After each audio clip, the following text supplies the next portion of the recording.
আমার ভাইয়ের রক্তে রাঙানো ২১শে ফেব্রুয়ারি আমি কি ভুলিতে পারি। সবাই আমরা এটাকে গান হিসেবে চিনি, কিন্তু জানো কি এর প্রেক্ষাপটটা কি? ইতপূর্বে আমরা অনেক কিছুই শুনেছি এই গানটা সম্পর্কে, এর গীতিকারকে, সুরকারকে, গানটি কে লিখেছেন। আমি একটা কথা বলি, ধরো একটা পত্রিকার নাম ২১শে ফেব্রুয়ারি। পত্রিকাটি সম্পাদনা করেছেন হাসান হাফিজুর রহমান। ধরো ওই পত্রিকাতেই একটি কবিতা গেল আব্দুল গফফার চৌধুরীর লেখা, কবিতাটির নাম হচ্ছে ২১এর গান। এই ২১এর গান কবিতাটি পরবর্তীতে যখন আব্দুল লতিফ একটা সভায় গেয়ে শোনান, তখন গানটি অতটা জনপ্রিয়তা পায়নি। কিন্তু পরবর্তীতে যখন ১৯৫৪ সালে আলতাফ মাহমুদের কণ্ঠে গানটি গাওয়া হয় এবং প্রভাত ফেরির সময় গানটি গাওয়া হয়, তখন ওই সুরটি মানুষের খুব জনপ্রিয়তা পায় এবং মানুষ ওই সুরটিকে পছন্দ করতে শুরু করে।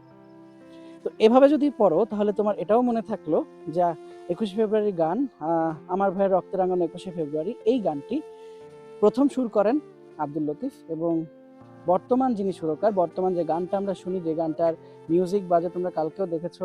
আমি এখন যেখানে দাঁড়িয়ে আছি এটা খুলনা বিশ্ববিদ্যালয়ের শহীদ মিনার, তবে গতকাল যে ঢাকা মেডিকেল কলেজের পাশে শহীদ মিনার তোমরা দেখেছো, যে গানটির সুর কিন্তু পেছনে কন্টিনিউয়াসলি বা ধারাবাহিকভাবে বাজতেছিল। সেই গানটির দ্বিতীয় সুরকার বা বর্তমান সুরকার হচ্ছে আলতাফ মাহমুদ। তোমাদের একটা কমন কনফিউশন দূর করে দিই, তোমরা অনেক সময় বলো যে হচ্ছে যদি বলে যে আমার ভাইয়ের রক্তে রাঙানো ২১শে ফেব্রুয়ারি গানটির সুরকারকে, না হচ্ছে বললো প্রথম, না বললো বর্তমান, তখন তুমি আসলে ওটা কি জবাব দিবা, কি লিখবা ওখানে?